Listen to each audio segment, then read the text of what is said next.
대충은 알지만 어떤 말인지 자세하게 좀. 안녕하세요. 지식들지기입니다. 먼저 답변 드리기 전 이미지 저작권상 화면과 음성이 고르지 않은 점 양해 바랍니다. 영상을 끝까지 시청해 주시고 좋아요 한 번씩 눌러주세요. 영상을 만드는 사람에게 큰 힘이 됩니다. 답변 드리겠습니다. 일상생활에서 흔히 사용하는 논리적이란 말은 매우 애매한 표현입니다. 그럼에도 불구하고 어떤 주장들이 무리 없이 일관성 있게 주장될 경우를 논리적이라는 말을 써서 표현합니다. 그렇다면 무리 없다 혹은 일관성 있다 는 말에 대해 간단한 예를 들어봅시다. 아름다운 사냐에서 사는 사람들은 모두가 순박하다. 왜냐하면 자연은 인간에게 진실만을 가르쳐주며 그 진실은 인간을 순박하게 만들기 때문이다. 그런데 철수가 어제 만난 영수는 아름다운 사냐에 묻혀 사는 사람이다. 그러므로 그는 매우 순박할 것이다. 위의 예는 다소 복잡하긴 하지만 무리 없이 영수가 순박하다. 는 것을 주장하고 있습니다. 자세히 보면 위의 문장은 보다 단순한 문장들로 이루어져 있음을 알 수 있습니다. 1. 아름다운 사냐에 사는 사람들은 모두 순박하다. 2. 자연은 인간에게 진실만을 가르쳐준다. 3. 진실은 인간을 순박하게 만든다. 4. 철수는 어제 영수를 만났다. 5. 영수는 아름다운 사냐에 사는 사람이다. 6. 그러므로 영수는 매우 순박할 것이다. 위에서 볼 수 있듯이 영수가 순박하다는 주장을 뒷받침하기 위해 많은 근거와 이유가 설명되고 있습니다.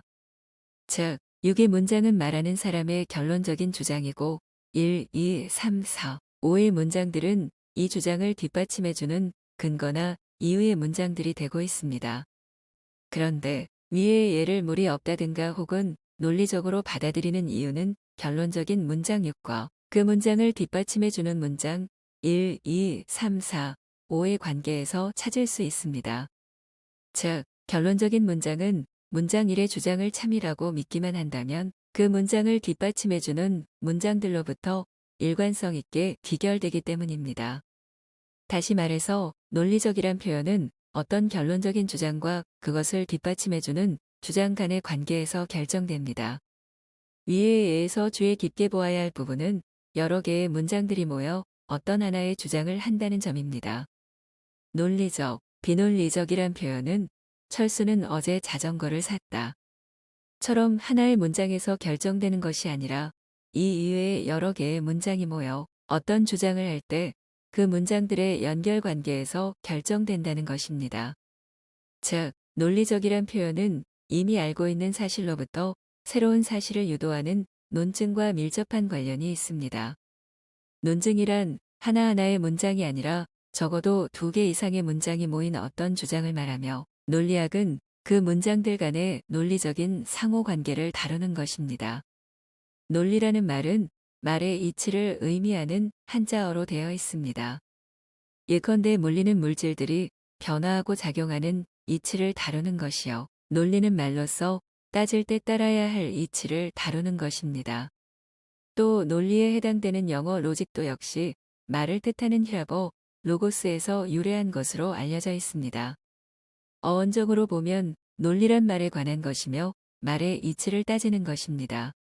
논리적이라는 것은 생각하고 말하고 따져보고 탐구하고 논쟁하고 등등의 다양한 상황하에서 요구되는 어떤 이치 내지 규칙을 지키고 있다는 뜻입니다. 만일 누군가 홍길동은 총각이라는 말에 동의했다면 그는 홍길동은 남자다는 말에 대해서도 동의해야 합니다.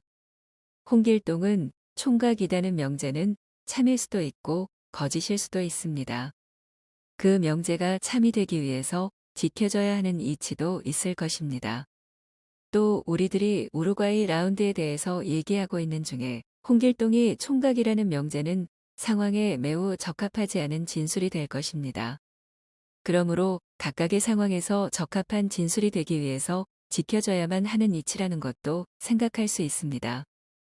논리가 요구하는 이치는 그러한 많은 이치들 중에 한 가지입니다. 그러나 어쨌든 만일 내가 홍길동은 총각이라는 말에 동의한다면 나는 홍길동은 남자다는 말에 대해서도 동의해야 합니다. 또 칼 루이스가 빨리 달리고 있다고 인정한 사람은 칼 루이스가 달리고 있다는 것도 인정해야 하고, 지구는 둥글다고 믿는 사람은 지구는 네모지다를 인정해서는 안 됩니다. 이것이 바로 논리가 요구하는 말의 이치입니다. 논리란 아무리 높은 수준의 논리학에서도 이러한 시시한 얘기에서 드러나는 뻔한 이치를 다룹니다. 이것이 바로 논리적 사고의 요점인 것입니다. 논리적 사고란 어떤 특별한 사고가 아닙니다. 사람들이 논리라는 타이틀이 붙은 문제를 골치 아픈 걸로 여기는 이유는 대개의 경우 문제 자체가 어려워서라기보다는 논리 문제들이 보통 매우 추상적이고 어려운 글들을 소재로 삼고 있기 때문입니다. 논리를 물으면서 홍길동이 총각이라거나 지구가 둥글다는 얘기를 소재로 삼는다면 그건 초등학교 어린이들도 척척 풀어내지 않겠습니까? 그러니 흔히 논리 문제라고 불리는 것들은 그 문제가 무슨 복잡한 추리를 묻기 때문에 어렵다기보다는 문제의 소재가 되는 글이 어렵기 때문에 어려워지는 경우가 많습니다. 그러므로 논리 문제를 잘 풀려면 역시 수준 높은 글을 많이 읽는 것이 제일 좋은 방법입니다. 질문자의 문의 내용에 대합 답변입니다. 논리적 사고는 인간이면 누구나 가지고 있는 것입니다. 그러나 그 논리적 사고를 얼마나 세련되게 다듬느냐 하는 것은 논리적 사고를 개발하기 위해 끊임없이 노력하느냐 하지 않느냐에 달려 있다고 하겠습니다. 지금까지 지식들지기였습니다. 다음 영상은 더욱 호기심 많은 질문들로 업데이트될 예정입니다. 구독하시면 일상생활에서 가끔 궁금한 질문들이 함께할 것입니다. 지식과 상식 얻어가세요. 감사합니다.